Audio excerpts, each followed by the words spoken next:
Welcome to the Truth Podcast. This is your host, Hany Rambod, and I am here with Austin Mike, social media manager for Evogen. And this has been a while since I did a podcast episode. We're back. Yes, we are back. Yeah.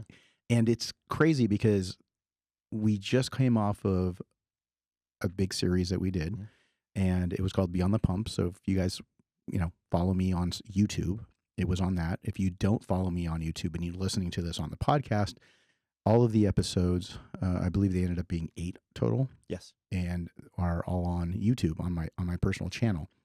And I kind of go back and forth between doing content for Evogen as well as my own channel, depending on where I feel like it fits best. And all the podcasts has always been on my channel and on Spotify and all the other different types of, mediums that you can download podcasts. But for those of you that are not familiar with Austin runs social media for Evogen, and he was part of the whole thing that we did with the series with moving here and talking a little bit about the move. And I think that, we were talking about this for the last week about wanting to get back into a podcast studio. So right now I'm in a temporary podcast studio right now in Dallas, Texas. And what I'm doing is basically trying to get caught up a little bit. And a lot has gone on. A lot has happened in the last few months. A lot to catch up on. Yeah. So I think the best thing to do is just basically break it down for everyone that's listening. What has happened, why I moved to Dallas, and why I've moved the company, myself personally. My vice president, Nick Irby, has also moved with me. And we've basically started out by building a new headquarters. Yeah. And one of the things that was trials and tribulations of moving, especially to Dallas, where there's a lot of people moving to Texas in general. Definitely. A lot of people moving to Texas, Tennessee, Florida, since the pandemic started for a multitude of reasons.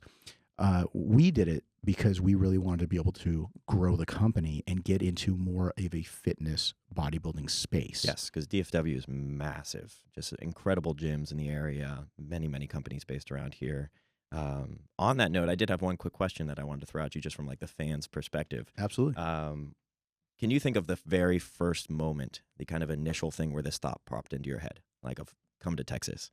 Like, was this something that was fairly recent during the pandemic? Was it years ago whenever you were kind of coming to this area to train athletes? Do you kind of know when that first initial thought was like, oh, we could see ourselves in Dallas? So I have a very long relationship with Dallas. Yes, definitely. 22 years ago, I used to come here and visit Ronnie Coleman. And the reason I'd visit Ronnie and stay with him at his house was because I was training his then girlfriend, Alti Batista, who was a fitness pro.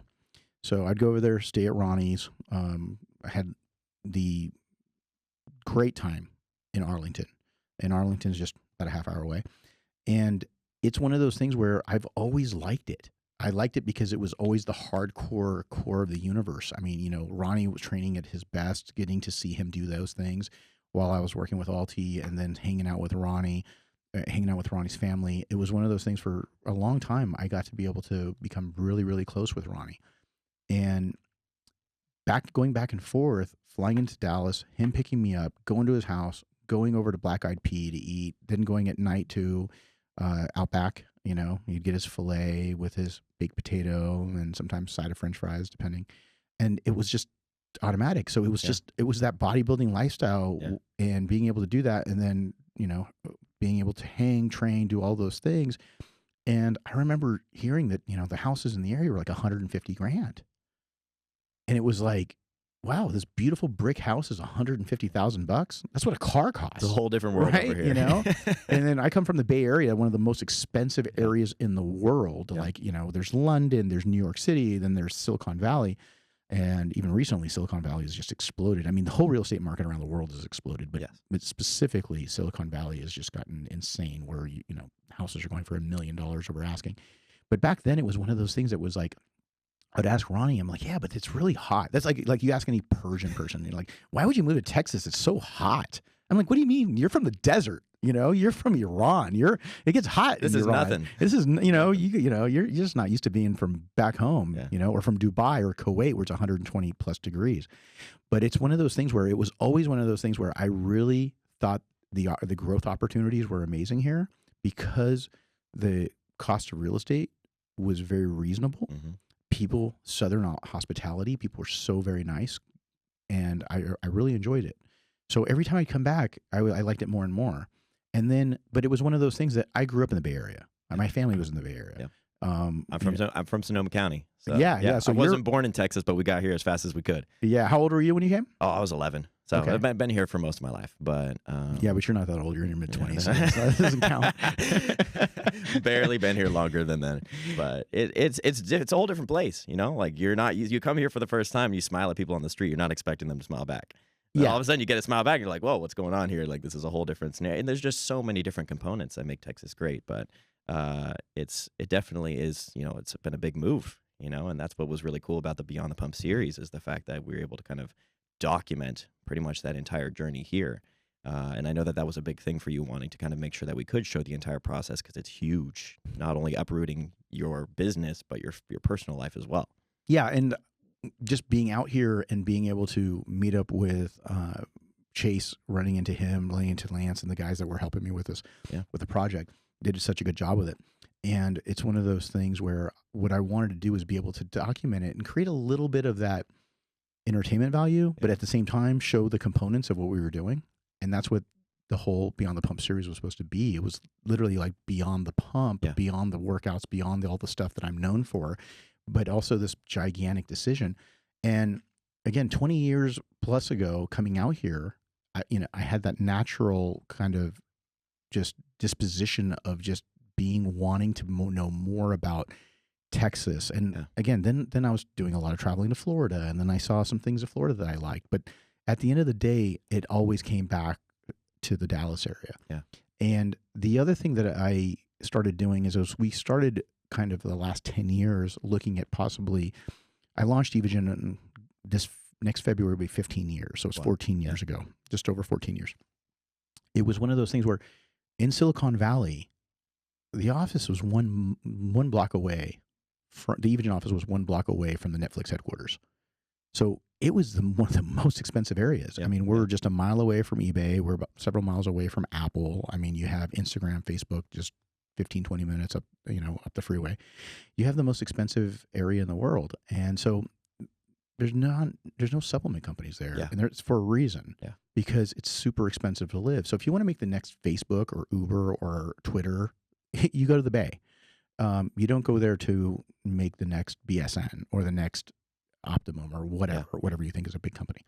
And so at the end of the day, what I started doing was I started kind of breaking down where else I would go. And then again, because of my relationships with Ronnie and being out here starting in the early 2000s and then coming back. And then as it started progressing, even 5 or 6, 7 years ago, I think I went to lunch with Branch about 3-4 weeks ago. And we were talking about it, and he goes, "Man, brother, you should have came out here 5, 6 years ago when we were talking about it.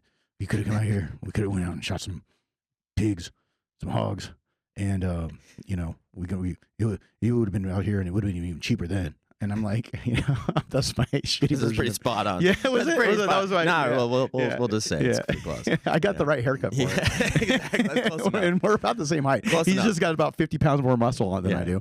But yeah, so with Branch and I were even talking about it, like coming out here. And so he was like telling me about all the different areas because again, I was familiar with Arlington. I was familiar with some of the areas around DFW, but he had just moved to Prosper which is just north of Frisco. Mm-hmm. My friend, a very, very long 22, 23 years, Chris Cook, who won the USA several times, got his pro card at nationals. And for those that want to go back in time, he had just moved to Frisco. Mm-hmm. So him and Denise, and had just moved to Frisco. And so it was just very family oriented. So every time I'd come out here in the last couple of years, he had just moved out, I believe about 1.5 years, 2 years ago. And so what happened was that it was like everyone's congregating in an area where I've been looking at for a very long time. Yeah. And I wanted to be able to create something where we can eventually also have our own training facility. Because I didn't want to be to the mercy of, hey, there's, turn the radio down or do this or do that. I want to do tips. I want to, whatever it is. So being able to take all the list of things that I wanted to be able to have a lab within my facility so that when I'm making samples of products, I don't have to kind of make my own, do my makeshift lab at home and in my own kitchen or at the office And then that's just not really been customized for what I'm looking for. So I was putting a giant wish list together. And so when I did that, I said, okay, where can we do this? And where do we like the people? Where do we like the bodybuilding and fitness culture? Where do we think it's growing the most? Where do we like to be able to kind of hang our hats and be around certain people that we really enjoy doing things outside of bodybuilding, you know? That narrows it down quite a bit, you know, because that's a long list of things that you're looking for. And so I'm pretty sure after listing that out, it was pretty obvious where you needed to head to, I'm sure. Yeah, and I just wanted something where I can be able to do the things both within our industry, but also outside of our industry. Yeah. And geographically, it's in the center of the country. So if I want to be able to go to the East Coast or the West Coast, it's 3 hours either way. Yeah. So again, it kind of filled the most amount of boxes. And then when we sat down and my wife, you know, came out here with me, she really liked it. She was like, all the things that we It's a really, big one. That's a big important one. Of course, because if she doesn't, then, you know, again, her family's back in the Bay as well. Got it. So, and it's no secret that, you know, my dad passed away from COVID in the first wave, and that really triggered me. Yeah. That really, really triggered me. And in March of 2020. So at that point, I just knew that it was like time to start looking at different options. He had taken his family and moved it to a better situation. And I felt like I had to do the same thing and get out of our comfort zone.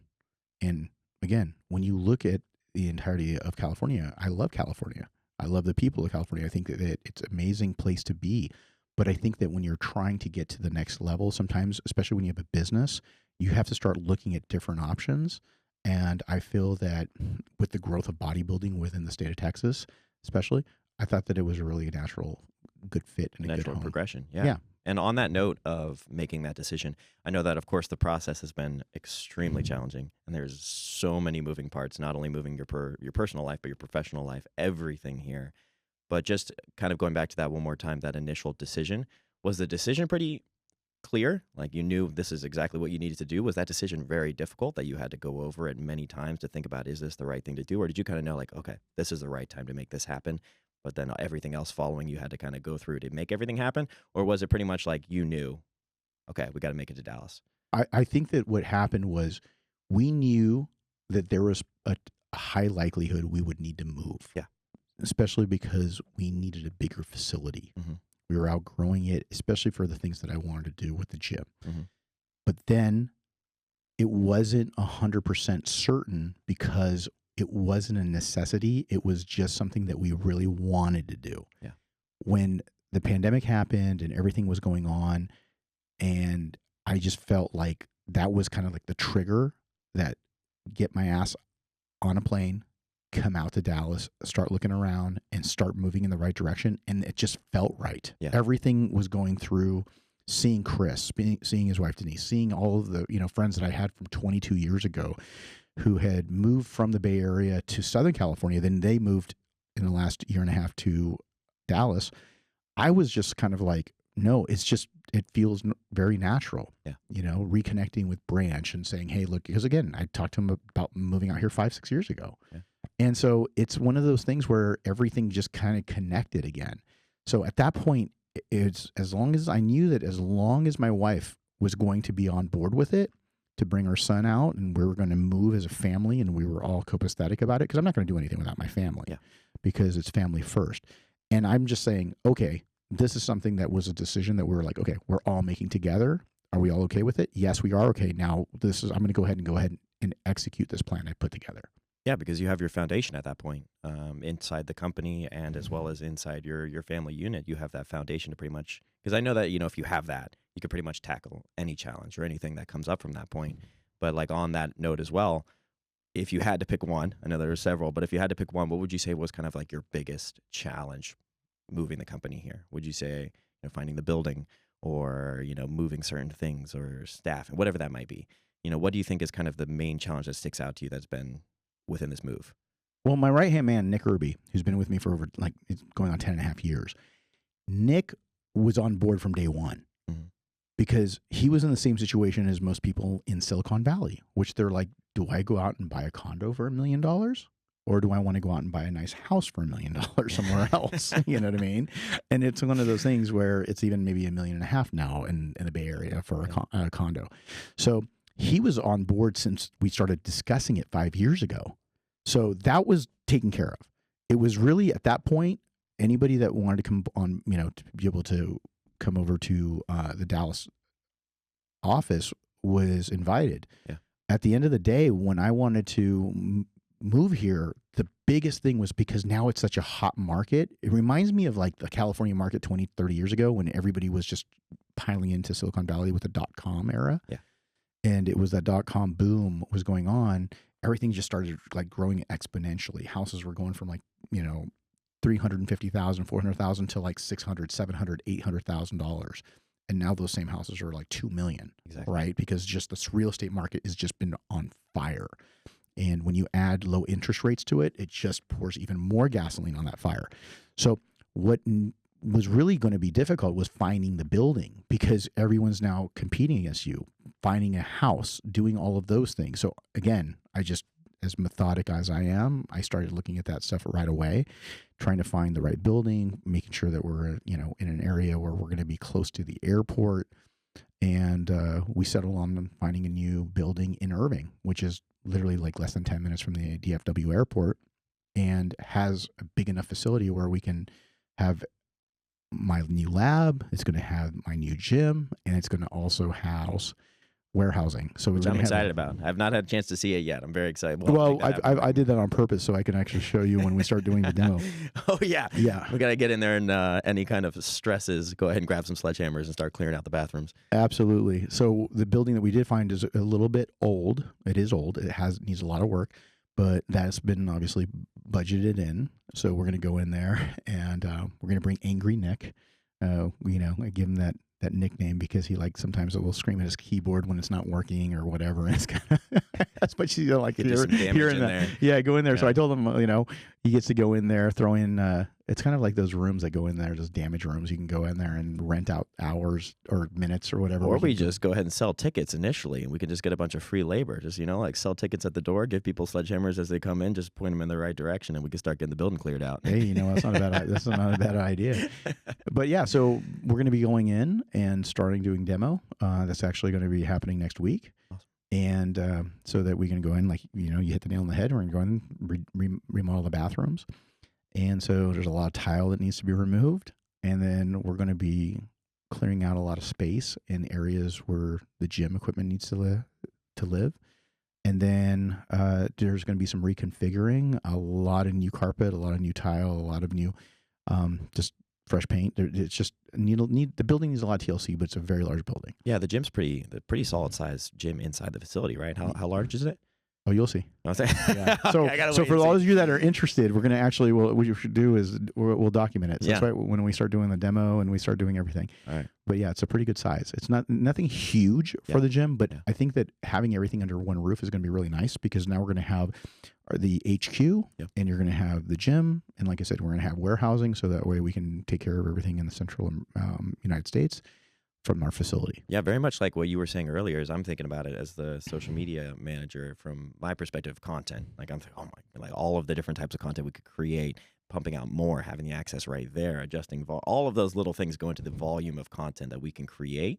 And I think that everybody would be very excited for us to be able to put out even more.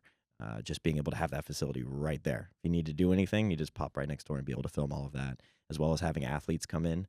I know that there's a lot of stuff on the schedule on the horizon for that, shows and everything along those lines. You got something coming up next weekend? Yeah, I mean, I think we have Pittsburgh Pro coming up. Yeah. But one of the things that I also wanted to do, and I really want to touch upon, is the fact that I wanted to come to Dallas with a clean slate. Yes. Because I wanted to be able to balance, because I've never had balance personally in my entire life. Even when I was a competitor, I was all about competing, and I was trying to balance that out with being in school, being in college, and I was able to do it, but it was always a sacrifice, and you always have to sacrifice when it comes to bodybuilding. It's just part of what you sign up for. And I feel that when I became a coach and more, it was one of those things where it was so dedicated that I could go back to back to back to back, not eat, not sleep, not drink, just talk to clients and make sure every single one of them are done, and then literally close my eyes for a couple of hours and then start all over again if I had to. Yeah. You know, whether it's the Olympia, you can ask Phil Heath, you can ask Jay Cutler, you can ask anybody I've worked with. They'll tell you it was like a revolving door of whoever I had in there. You normally had anywhere from 3 to 5 athletes in the show, and it would be one of those things where it was a revolving door. When one would come in, and then I wouldn't see that person for another I'd see another person, and then again that first person from 4 or 5 hours ago, 2 or 3 meals had gone by, and then they would come back to my room, and then I'd look at them again, or I'd go to their room, just depending on how it was situated. And it's just everything I did was always revolving around others.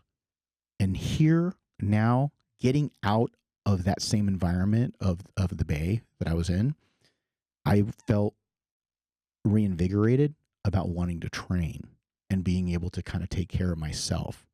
Especially now, you see everybody, like, it's like there isn't a week that goes by someone's not passing away. Yeah. And that's another reason why I wanted to hurry up and jump on this podcast, because I do get questions all the time of everybody asking me, well, what do you think did it? What's causing this? What's going on? You know, and I've discussed some of this on one of my, I think it was probably one of my last podcasts I did before leaving California with Dr. Victor Prisk. We're talking about the importance of blood work and how important it is and balancing that out. And I needed to do that myself. Not that I wouldn't get blood work, but it's just, I got to get back in the gym. I got to be able to eat. I got to eat regularly. I got to eat clean, not one big meal a day because I'm not eating all day long and I'm just on the phone and working and, you know, or I'm traveling, you know, one weekend in Romania, then I come home, then the next week I'm going to Dubai, then the week after that I'm going back home, then the week after that I'm going into, wherever. It's just like, I wouldn't even know what continent or time zone I'm in sometimes before the pandemic happened. And when the pandemic happened, it was like that whole reset, kind of me saying, hey, look, if I get the opportunity and we all get through this, and because again, there was a time where I had both parents in the hospital. I thought the world was going to end, you know? And unfortunately, my dad didn't make it and my mom did. And I was really just I was taken back, and I said, look, I need to be able to figure out how to be able to get myself healthy so that whether it's, getting, the vid or any of those things, how am I going to be able to fight this? You already have things that you got to work, within stress, heart disease, all of these other things anyways. And then now when you're starting to add high amounts of stress as things, you need to be able to fight those by being able to eat right, get rest, control your stress levels, make sure you're working out. All of those things are going to extend your life, overall wellness. So coming here, especially in the last several months, I've been able to get back in the gym. Again, I'm not getting ready for any shows anytime soon. He's 12 weeks out, everybody, just so you know. Yeah, I'm how many we're about 6-7 months out from the Olympia. So I am going to get ready for the Olympia this year, but it's the Olympia Expo.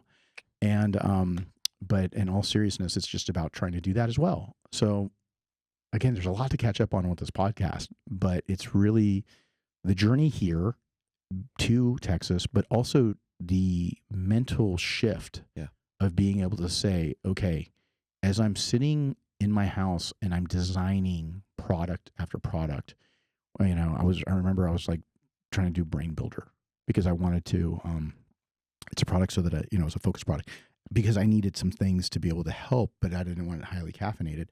And some of the stuff that I'd used in the past was really highly caffeinated. So I was just sitting down, just doing all those things because I was stuck at home in quarantine. And you got to remember, California had major lockdown. For all those that were in California at the time, or still are, they know what I'm talking about. The gyms were closed for the longest time. We couldn't even go to the gym. We couldn't do anything. So I was trying to be as productive as possible, making, designing products, working on new flavors, doing whatever I needed to do so that when things started to ramp back up again, that I would be ahead of it. So I wanted to make sure that that was happening. So I was trying to be super productive, and I was trying to focus all of my efforts and all of that stress and angst and anxiety that I had from COVID and everything else that was going on around me to the most productive thing I can possibly do, which is try to grow my company and make sure that we were able to succeed. So I think the biggest thing now is just making sure that now that I've done a lot of that, now getting back in the gym on the regular and using that as a therapy button and going back to iron therapy that I haven't had in a long time. My therapies come from stress, believe it or not. I fed off of stress. I was feeding off of that. And that was so difficult because at the end of the day, you don't realize that it's like poison. You can only go so long with that. You can feed off of it for a bit, but then it just starts to really kind of drag you down quite a bit. And I think that it was really interesting what you were just saying about, what you did during COVID, not, going on to that for too much, but go on that topic. It's like, I feel like there was kind of two types of people who were putting their head down and using that as like, all right, I'm at home. Let's be as productive as possible and get this. So whenever this thing lifts, we can launch into a new kind of era, which is what we're doing right now. Or those who maybe, were a little bit more unsure and kind of internalized a bit and everything. So it really sounds like you kind of use this as almost like a slingshot to, formulate new products, put new things together, use all of that momentum into this move. So that way we can move into this kind of Evogen 2.0 within the company. But like, does that just all go back to kind of that champion mindset of just like wanting to constantly look at every single, maybe not downfall, but every challenge or bump as just like another thing to overcome and launch into a new era? Like where does that kind of come from within? Because I know that that's something that's like a big mindset thing of like when a big challenge pops up like that, how do you tackle it in that way of looking at, okay, how can I use this to fuel me into something new? Because I know that I've had multiple eras of that where it's like either something pops up and I'm like, all right, I can tackle this and move on. But then there are other times where, it might seem like kind of too big of a challenge that bogs you down a bit. So like, it seems like you do conquer many things like that. Is there anything that you can think of off the top of the head that helps, like top of your head that helps you do that? Yeah, it's this fear of failing. It's the pure fear of failing. Yeah. I mean, so many people are just inherently lazy because what they want to do is they'd rather take the easy way. They'd rather go down the road of playing the victim of circumstance and saying, well, it didn't work out for me because of this, this, and this. No, it didn't work out for you because you were, I'm sorry, fucking lazy. Mm-hmm. Stop being so fucking lazy and actually get off your ass and try to fix your problem. My problem was that I needed to be able to change my environment. For me to change my mindset, I knew I had to change my environment. And it didn't matter that I was there for 47 years. It didn't matter that I had family there. It didn't matter that I already had started a company there. Actually, two, the one that I share with my wife and the one that was Evogen. It's all of these things that we had going on. But it didn't fucking matter because those are all excuses. I could do something about it. And inherently, I knew that I had to get out of that environment. It's like being around toxic people. If you're around toxic people all the time, you're just inherently going to be toxic. Or it's going to toxify you to the point where you're not going to grow. And that's what happened to me in a lot of different ways. And so as much as everybody wants to paint this rosy picture of Instagram and social media, everything is great, it's not. You got to work around it. But what people inherently want to do is they want to play victim just because they're lazy. And that's where I didn't want to be able to play that victim button anymore. Why can't I train? Why can't I eat right? Why can't I have, a better grasp on my brand and my company so that I can be able to kind of pull myself away where I can be able to step away for a couple of hours? Those were all excuses. I'm just not around the right people. I need to put myself around the right people. Like you're the median of the 5 people that you spend the most time with. You pick and choose who those 5 people are, and it'll greatly impact your life. But like, I can think back on my personal experiences. It's like I've been overweight, and that's hard. And I've been stage ready, and that's hard. It's like, choose your hard. You just have to pick one of the two. Both are going to be difficult. It's just one has a much better outcome. So it sounds like you're very much on the side of like, you look at things like, yeah, this is going to be difficult, but it's going to launch the company. It's going to launch my family. It's going to launch me into a whole nother kind of era. And I've even seen a big difference in just the 4 months that I've been with the company since you've come here. Cause I know that you came out, we met right when you were just even preemptively kind of looking at things. And I can tell that, like it's just kind of a different vibe about you. It's a very kind of, Gen Z kind of thing to say, but a different, a different vibe around things that, it's that you are approaching more balance within your life. And I'm sure that that's got to be a difficult thing, but you see the necessity in it. Yeah. And I think the other thing is that what I learned about Evogen 1.0, mm-hmm. and that's basically what I call what we had in California versus what we have here now, is the fact that I just expected people to do more on their own instead of actually needing coaching, because I come from a coaching background, as we talked about earlier last week, right? Yep. We had a conversation in the office, and I'm just inherently a person who gets paid to find flaws. Exactly. So it's a really fucked up kind of personality to deal with, both professionally as well as personally. And I know that about myself. And that's why in the past, I'd always try to buffer it with other people by being able to say, hey, you work with this person, you work with this employee or whatnot. So, because if I do it, they're not going to like my way of dealing with it.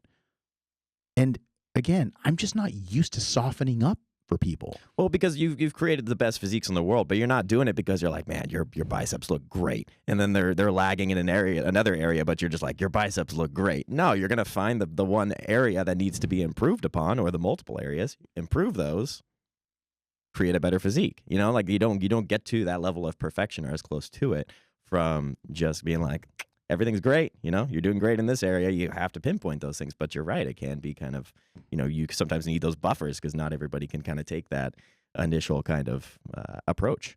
Yeah. And I think that the way I look at it now, I got to have the right person to buffer, but also I got to be the one that also still has to be able to tone it down to a degree. I'm not going to change myself because I just can't. Yeah. Right. My initial programming is my programming. This is what made me who I am. And I'm not going to go out of the way, and I'm not going to turn around and be sorry for it. I'm not going to turn around and try to change myself.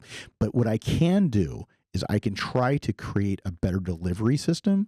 So therefore, the people around me can better digest what I'm trying to explain to them, teach them, or be able to actually work with them on. Yeah.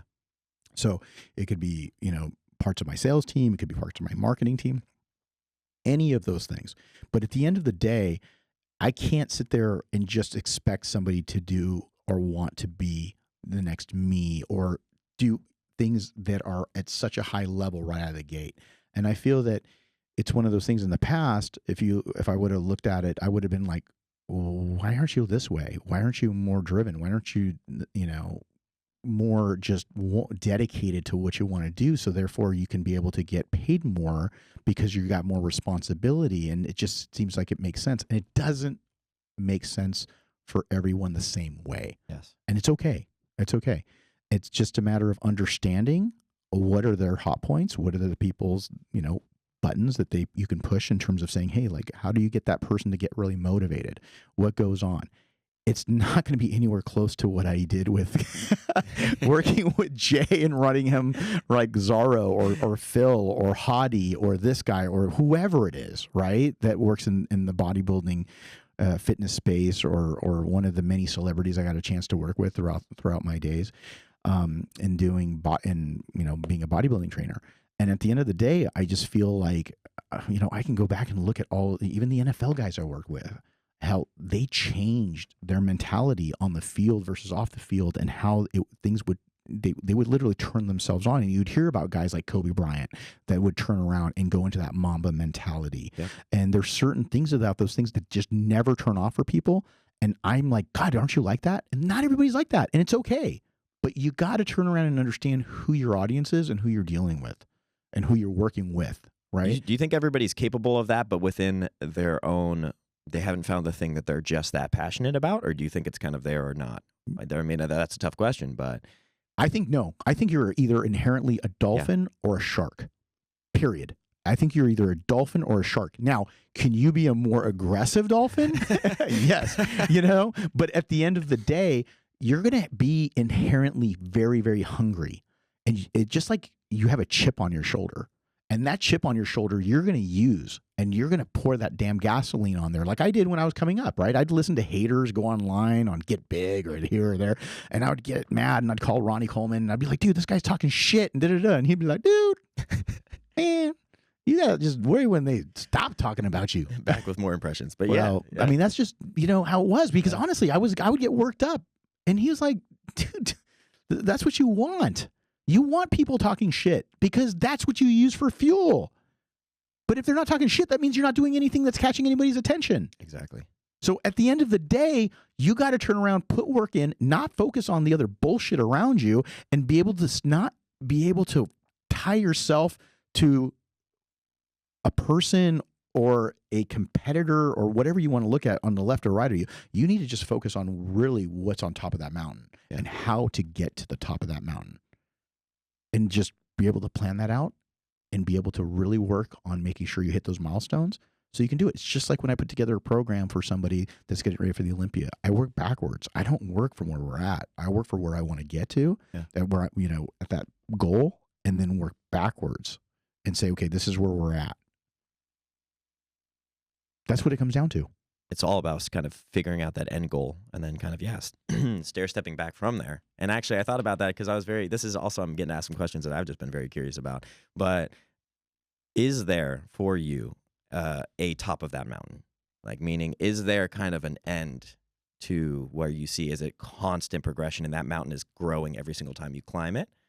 Or do you kind of have some initial, like, is it? No, that's absolutely it. You don't have to go to the next, or it's that. Yeah. I get to that mountain and then it's a range. Yeah. That range, it becomes bigger once you get to the top of the mountain that's right in front of you, for me. And that's just how it is.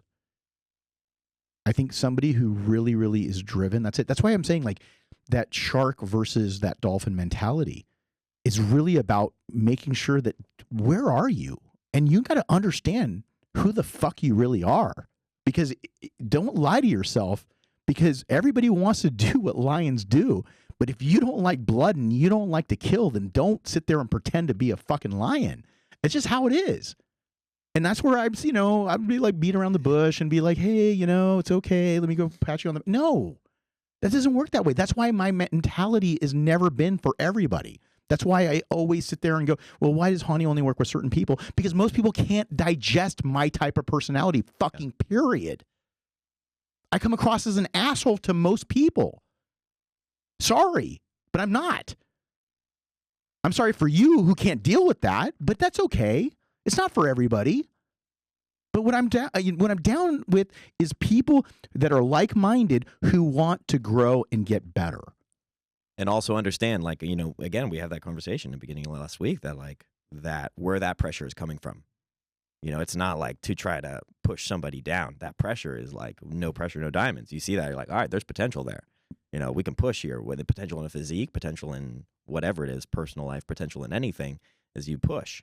You push because you can see that there's development to be made there, and you don't want to leave anything out on the table. Like, you want to make sure that you push for that. I think it's understanding where that pressure is coming from a lot of times. And that's probably the athletes who are able to work with you in that way, or anybody able to work with you in that way, is like, all right, this is to make me better.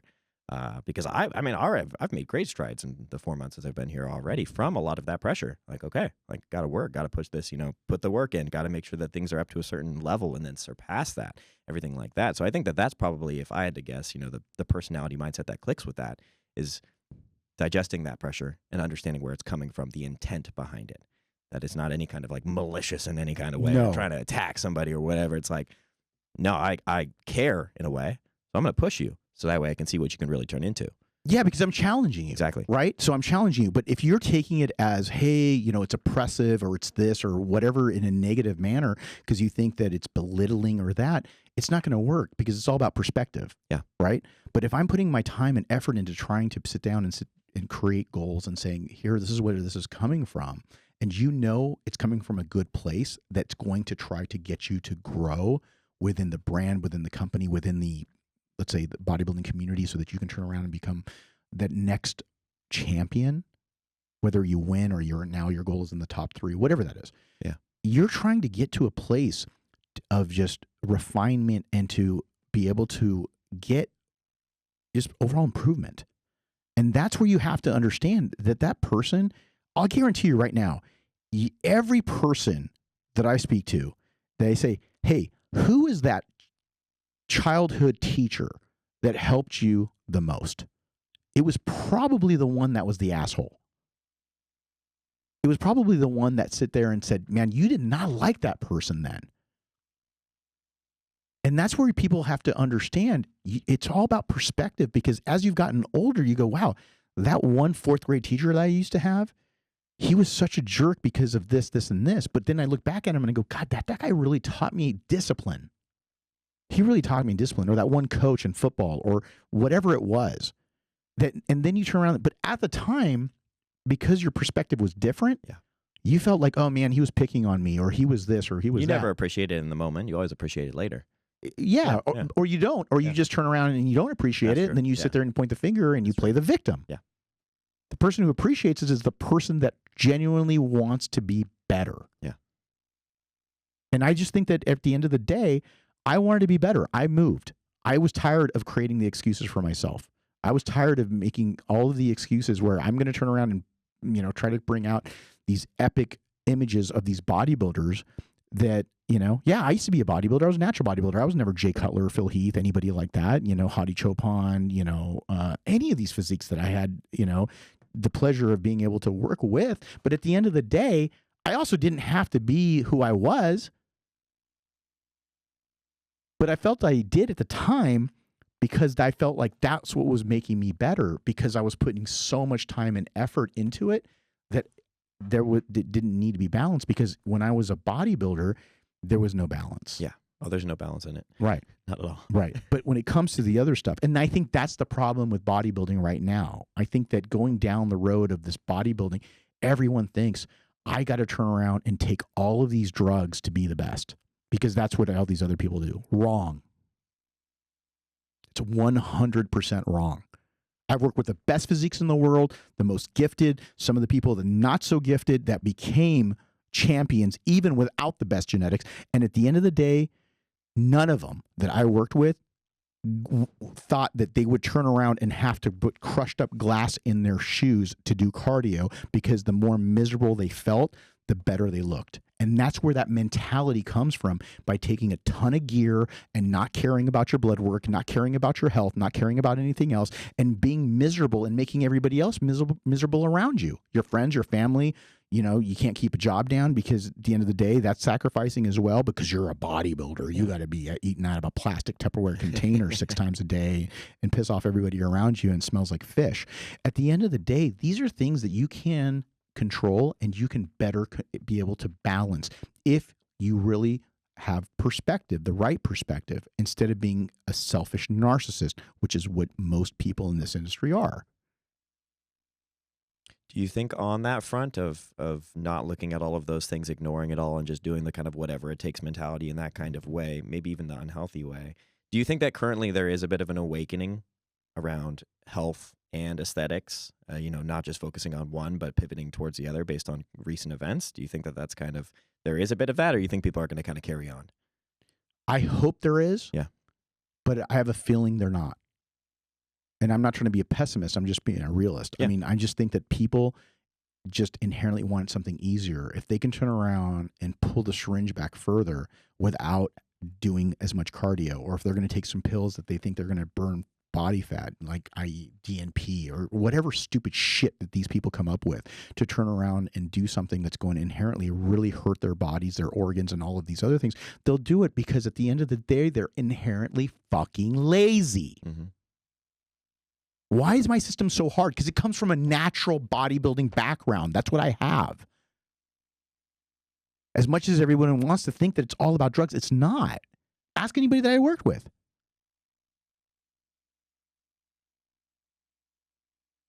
Yeah, I mean, I really hope, I like you said, I hope that there is that going to be there, but the kind of human nature is just to push the boundaries on those other things to limit, not to say the work, but to limit, you know, to make things easier in other areas, you know, to kind of take a little bit more of the load off there, to just push harder, like you said, to pull the syringe back further, you know, kind of things like that is like, it's gotten real over the last few years. I know it's been difficult to see a lot of the stuff that has happened within the industry. And I think that there's going to be two schools of thought. You know, I think that there's people who have downsized in classes. There's people who have made shifts here and there, or, you know, even retired to an extent just because they see the things that are happening. But I think you're 100% right that there's going to be people who just continue to push the boundaries in that category, which is, you know, unfortunate. But we definitely kind of have to take a look into that. Well, like I said, the guy that deals the drugs is the one that has the worst physique, because they're relying on the free drugs that they're getting from selling all this shit. Yeah. And that's what happens. And now all of a sudden, everybody's into trend. Everybody's into trend. And I don't want to turn this episode into like the drug talk, but I'm sure that people want me to. But I will address it. I will 100%, because it's something that I put off for many, many years, and I'm just tired of it. You can hear it in my voice. I'm just tired of the bullshit. Well, I keep hearing. one of the scary things too is just trend is, even within, that's where I spend a lot of my time, social media, within TikTok and within other things. Like, it's not even the word steroids anymore. Like, people just refer to it as trend. It's trend. Like, it's trend. It's trend. Everywhere. Trend is the new word for juice, for gear, for steroids, whatever. It's just like trend. And people who are very young.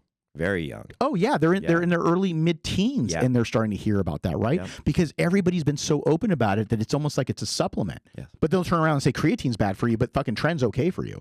But which is completely ridiculous. But at the end of the day, what people really need to do is really need to understand that these are short-term fixes. And that's all it is. You cannot sit there and take gear perpetually and think that it's going to be okay. It's not. It's not. You're going to have long-term health consequences that could be, in the very short term, major catastrophic health consequences. Okay? People used to have problems when they're in their 50s or 60s and they've been geared up for a long time and didn't take care of their blood pressure, didn't take care of all these other issues, and then they would end up having a heart attack and passing away in their 50s or 60s. Now, you got guys in their 20s that are passing away. I mean, how old was Boston Lloyd? Wasn't he like late 20s? I think he was like 28, 29 years old. Yeah. Right? And he's another guy from the Bay Area, right? I used to see him. He used to train up in Walnut Creek. I think he was working at Ken Talley's Max Muscle. And I would see him in there from time to time when I would go visit Ken. And Kenny was just like, he was one of Kenny's employees. And it's at the end of the day, the kid just abused. And it's one of those things where it's like, I think he was doing videos on. Yeah, I remember watching him back in the day, going into all the details of just how much and experimenting with all these different things. And I think that, like, from what I'm seeing on social media is kind of the thought process of a lot of people only think that it's the giant dudes that are going to have consequences. They really only think that it's like the 280 to 300 pound mass monsters who are really going to have the risks, that, okay, if I'm just taking stuff to maybe be a 195 or 210 or whatever it is in that kind of range, like, I'll just put on some extra mass, I'll just do it. Like, I'm hearing people just talk about, let me just hop on one cycle, let me just do that really quick. And I'm like, you haven't even trained for a month. You've barely done anything. You don't have any kind of foundation. And that's kind of a scary thing to think about, is like, people are, like you said, talking about it like a supplement. It's just like, I'll just give it a try. I'll just do this for a little bit. I'm like, there's some serious stuff you're dealing with right here to just hop on like it's protein. Look, if you're listening to this podcast and you are thinking of contemplating taking drugs, you should really consider the consequences. What you should do is turn around and say, okay, how old am I? Do I want to work within my genetic potential? If so, let me wait till I'm in my mid-20s, early mid-20s to be able to, before I gear up. If that's something you decide to do and you're 23, 22, 24, that's when you should do it. Then you're a little bit more mature. It's the same reason why there's certain ages for cigarettes and alcohol and all of these things. The same thing kind of falls in this categories too. Just because and again, this isn't just for trend, steroids. I'm talking about when it comes to anything. Yeah. I'm talking about even when it comes to, these peptides now are big. Yeah. Your SARMs, all of this shit, right? All of this stuff, when you're older, you're going to be older, a little bit wiser. You're going to be able to make better decisions as you become older. But when you're young and you're doing these types of things, you're just haphazardly don't think about the consequences and repercussions of your actions. Well, we're very short-term gratification right now. Everything is. Well, everything is, but it's even worse when you're 17, 18 years old. Exactly. And that's where, again, it just seems like it's just like if I'm taking an extra scoop of creatine. Yeah. It's just, and then you have like the extreme, right? So you have some people that are thinking that, I have ER doctors telling me that creatine is going to kill you. I mean, what kind of bullshit is that? Yeah. Creatine is going to kill you. Yeah, if you have a kidney disorder, you have some kind of disorder. If you have, just like caffeine would kill you if you have really high blood pressure, and they're like, "Hey, look, you shouldn't be taking." It's one of the most researched supplements in the world. Right. At the end of the day, as long as you don't have any pre-existing conditions, you should be fine with it. Again, guys, go out and check with your doctor before starting any supplement training program and all that. So I'm going to go ahead and put that disclosure out there. Yeah. But when you turn around and you're trying to put creatine in the same category as tren, there's something inherently wrong with the information out there. So that's the problem here. So people then now think everything is fake news. It's like, it's all bullshit. So I'm just going to go ahead and make that decision on my own instead of saying, okay, we have to sit down and figure it out. Is high protein diets bad for your kidneys? If you have a kidney disorder, if you're trying to take in too much protein at once, your body can only handle so much. 25, 35 grams. If you're bigger, 50 grams, really big. But you can't turn around, you know, obviously you can't do 100 grams of protein at once. You know, your body's not going to be able to simulate it. Yeah. But at the end of the day, there is always little exceptions to the rule. If you're running gear, can your body absorb a higher amount of protein? Yes. But at the end of the day, anything can be bad for you depending on what your genetic predisposition is or if you have any kind of pre-existing conditions. But what you want to do is you want to be able to learn the fundamentals of macronutrients, of nutrition, of training, of all of these things, and build yourself a really good foundation before you make life-altering decisions about drug use. Yes. Okay? So that's just this. It's just common sense. I mean, it's common sense to me. But again, I've been doing this only for the last 30 plus years of my life. At least a couple months you've been doing this for. Yeah, at least. You know, but you know, and I'm laughing because it's just like it's gotten absurd. It's gotten ridiculous. Yeah. It's literally gotten ridiculous. That's why everyone's like, Hany doesn't talk about drugs. Hany doesn't do this. I don't like to because people then put too much emphasis on drugs. But now, if I don't talk about it, people think that it's creatine. It's okay. So now we're going to start talking a little bit more about this shit because at the end of the day, if we don't, I'm doing a disservice for people out there, whether it's listeners or people that could be sharing this podcast with other people. And again, guys, I don't, you know, the only thing I ask you is if you enjoy this and you guys do like get something out of this, go ahead, turn on the, you know, notification button. So that way the next one that comes up pops up, share it. Especially if you feel that this is something that someone can benefit from, tag up friends and share it within your social media. That's all I ask. You know, like, subscribe, you know, that's fine. But at the end of the day, what I want you to do is if there's people out there that you think could really use this information, then please share it with them. And let us know what avenues you want us to go down within these topics. You know, if there's specifics or things that you want to see or that you think somebody that could help a friend of yours, you know, like let us know, because I think that as we kind of pivot here in this new era, this 2.0 period of time within the company and within yourself, even, we're kind of finding out where we want to direct this and where we want to go. And a lot of that's going to come from what we hear from you guys. Yeah, I was just talking to Seth Feroce just an hour ago about this shit. You know, he was just like, bodybuilding can kill you. Yes, it can, especially when you do stupid shit. So, you know, oh God, and then, you know, the attacks happen. Other people on social media will hit him up or on, you know, YouTube and hit him up and say this and this. But guess who else is hitting him up? People that are turning around saying, I have health problems. Yeah. I have health problems. I have health problems because I didn't get my blood work done. I didn't check my blood pressure. I think that a lot of people need to listen to to have, you know, the legends and the people who have been within the industry for a long time and see that, you know, I think sometimes people can look at it and be like, well, you took steroids, you know, like these big guys. What do you tell me? Like, I shouldn't take them now? I'm like, that is the person that you should listen to. It's the person who's saying, I've been there. I've gone through this entire thing and I'm advising you at this point, or I've been on the side of coaching or whatever it is, that this is not the best idea for you. If you're just looking to put on 20 pounds, who knows? If you waited a few years, you might automatically go ahead and do that. You don't know what you're genetically predisposed to. You could go ahead and you could get to that point and be like, actually, I'm really happy. Absolutely. You could turn around and do it in a very healthy way because whenever you get into competition of any sort, it becomes unhealthy. Yes.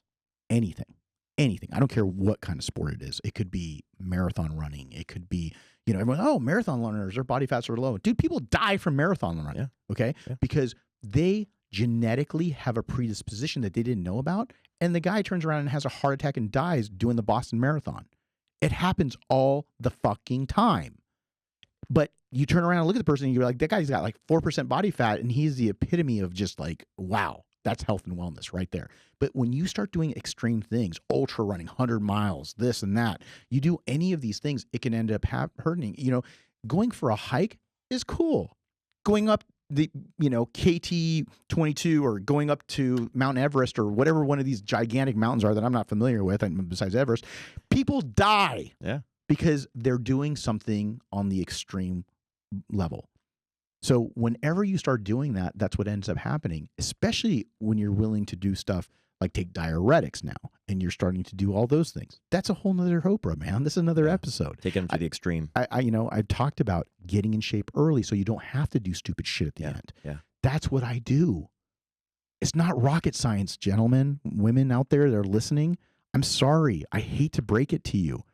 Put in the hard work early. Don't get so out of shape. Make sure you start the prep in a good place so you don't have to make bad decisions at the fucking end. Okay? I'm just tired of watching people end up in the hospital. They're getting carried out and, run to the ER. So-and-so ended up dying. So-and-so ended up sick. So-and-so ended up on a gurney. This is the kind of shit that happens. Okay? And it's one of those things that, it's an occupational hazard. No, it fucking not. It's one of those things that if you did it right, the likelihood of that happening goes from this to this.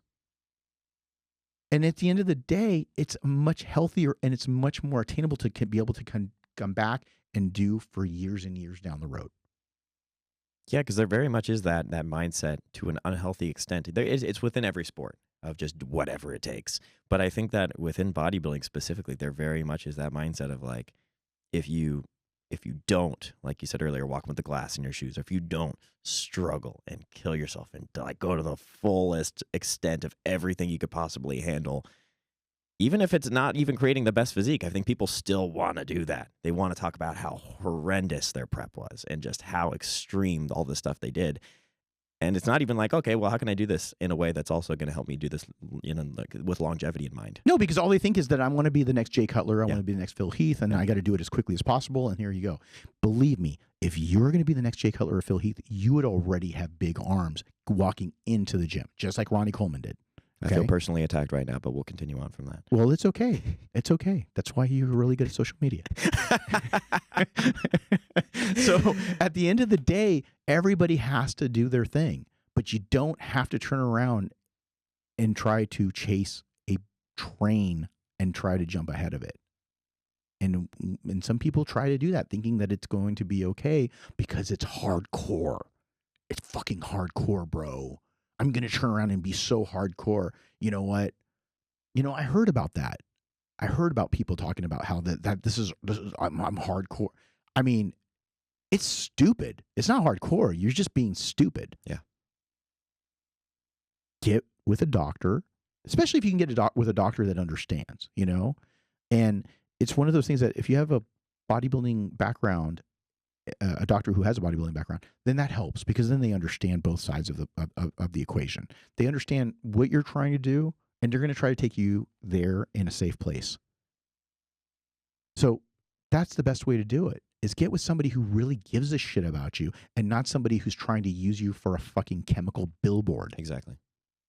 If you're going to at least be smart about it. Yeah, because there's trainers out there that they don't give a shit. No. And they just want to turn around and be able to utilize you as a lab rat so that they can turn around and get more clients.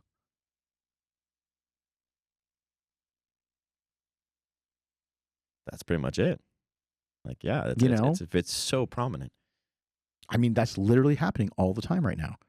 Okay. How many shitty trainers are out there that are just trying to drug people up or giving them shit diets or giving them, just regurgitated shit that they went and got from somebody. And then now all of a sudden they're a subject matter expert because you went and bought something. Just because I went to a chiropractor and I heard her or him crack my back doesn't make me a chiropractor. And that's what it seems to be. Because I have abs, I can turn around and show you how to have abs. Yeah.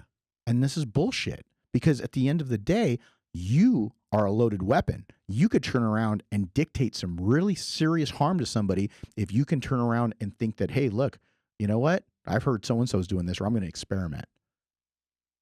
It's dangerous. It's super dangerous. Yeah. So you guys out there listening to this, don't do it. Yeah. Don't do it. Really think twice. Get a couple of different opinions. Turn around and be able to work with somebody who wants to work within the confines of health and longevity on top of fitness and bodybuilding. Not just, hey, man, that guy works with so-and-so, and that guy, look how big he is. Well, even that world, like we refer to it often as the fitness industry. Fitness is not even the focus oftentimes. No. It's not. It's aesthetics. It's appearance. Well, and that's the word it's fucked up because Instagram has become a giant billboard for you to always show your abs. And that's what they want to do. So they're sitting there hammering Cytomel. They're hitting, which T3. T4, whatever, taking, Clen all the time, doing all these crazy drugs, and because they want to become that human billboard so that they can turn around and get likes. And they're just always trying to stay in shape. And there is no off season for them. And they want to know, well, That's a scary thing. Why are some of these older bodybuilders still around and doing okay? So you have seasons. And then because you have seasons. Yep. And I can tell based on recent conversations we've had and everything that you're getting, fed up to an extent with all of this stuff happening. I honestly, I've had it. Yeah. I've fucking had it. I just hey, I don't even swear this much on my podcast normally because I'm always filtering myself. I'm not filtering myself anymore because I'm tired of the bullshit. It's bullshit because everybody's just trying to come up with excuses because they just want to find an easy way. Mm-hmm. And then, again, I worked with Dallas McCarver. Wait till I turn around and talk to you a little bit about that. You guys ready for that? You guys ready for me to talk about Dallas? Because no, you guys aren't ready for it. Let me start talking about some of these people who've passed away. And I worked with Dallas when he was only 255 pounds on stage. So at the end of the day, when he passed away, the week that he passed away, he was 345 pounds. I wouldn't let him get over 280, 285, because, and that's again, he's 6 foot plus. It was one of those things where it's like, you got to try to stay within the confines of a certain thing. And at the end of the day, what I really see now is just that bigger is better and pushing the extreme and doing it as quickly as possible and all of these things. And it's like, I buried a lot of that anger and a lot of that emotion because honestly, I don't even want to see myself get that angry, but I am. I'm angry and I'm very disappointed out there with what I've seen. So, and it's time to speak up about it. Yeah. It's time to tell the truth. It's time for people to realize that, the rise got to stop. Yeah. The rise got to stop. So, doesn't get much more than that. Yeah, I know. I just went straight into a bunch of that. Man. Right I don't know. Must have been. We're back. Must have been some of that. Yeah. Some of that fasted cardio with it. The little Lifeside IR this morning. I took some Lifeside IR and I'm on my second day of fasted cardio. There we go. With my carnitine, and so I did that, and then I'm coming in here, and I'm just like, I'm honestly just. I'm looking forward to seeing everybody at the Pittsburgh Pro. It's cool. Someone said that Ramy's coming, so it's cool to see him. I haven't seen him since the Olympia. I know Jay's coming. Jay mentioned he was going to be coming down there. Obviously, I'm going to see my boy Seth, who doesn't live far from downtown Pittsburgh. And him and I go way, way back in the very beginning. So looking forward to seeing him. Probably get together, try to do a podcast with him. Try and talk him into doing a workout together. I think everybody wants to see that. Yeah. I mean, he still looks great, and he's starting to see that too. I mean, he's the kind of guy who's starting who has realized, because he went down to the dark side, to the deep dark side, and at the end of the day, he realized all he got was just a ton of side effects from it when he tried to bump up all his gear, and he's been very open about it. So I'm talking about it, And there's more and more people that I've worked with that I don't talk about their programs, but now that they're talking about them, then I feel more comfortable talking about it because they put it out there. Yeah. So I think those are things that definitely we can talk a little bit more about. Oh, yeah, because those are going to be some things that a lot of people want to hear. Yeah. I think it's time because again, I don't like putting clients, people who I've worked with out there, but if they're putting it out there, and and people are asking me about it, I'm willing to elaborate on it. Again, I appreciate you taking the time coming out here and doing this in our temporary podcast space in downtown Dallas. Again, if you guys like the content, please share it. Make sure you turn on your notifications. And in the comments below, tell me what you think. Tell me what you think about what's going on in the state of bodybuilding, and how do you think we should go about to educate these people out there, these athletes out there, these young, especially the young kids, the teenagers that are trying to get into our industry.